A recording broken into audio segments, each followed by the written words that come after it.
এক্সামিনেশনের month হবে December and January. এই যে কনসার্ন পরীক্ষাটা কখন না হবে, এই বিষয়ে আমরা দায়িত্ব পাওয়ার পরপরই আপনি হয়তোবা লক্ষ্য করেছেন আমরা এসএসসি এবং এইচএসসি দুইটি পরীক্ষাকে খানিকটা আগিয়ে এনেছি এবং আমাদের প্ল্যান রয়েছে 2027-এর এসএসসি ব্যাচ ধরে আমরা আস্তে আস্তে এক্সামিনেশনের মান্থ হবে ডিসেম্বর অ্যান্ড জানুয়ারি। এই ব্যাপারে আমরা ব্যাপক আলোচনা করেছি এবং আমরা কথাবার্তাও বলেছি এবং সেই সিদ্ধান্ত অনুযায়ী আমরা কিন্তু ক্রমান্বয়ে পরীক্ষা এগিয়ে নিয়ে আসছি। আমরা জানি মনসুন সিজনে পরীক্ষায় এই ধরনের জটিলতার সৃষ্টি হয়, সেটা মাথায় রেখে এবারও আমি এক মাস এগিয়ে এনেছি, পিছনের দিকে এনেছি যেন আমরা এই সিজনের বাইরে চলে যাই।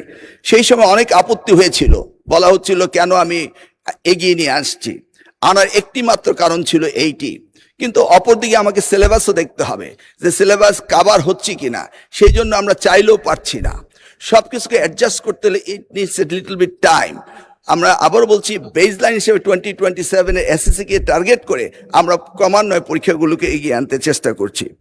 আজকের যে বৈরী আবহাওয়াতে যে ক্ষতিগ্রস্ত হয়েছে, আমরা ইন্ডিভিজুয়ালি প্রত্যেকটিকে লোকেট করে এবং কোথায় কি ব্যবস্থা নিতে হবে সেই ব্যবস্থাগুলো আমরা নিরূপণ করে ব্যবস্থা নেব।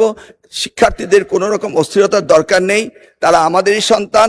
আমরা তাদেরকে কিভাবে পরীক্ষা নেওয়া যায়, কিভাবে তাদের রেজাল্ট ইমপ্রুভ করা যায়, সবকিছু আমরা দেখব।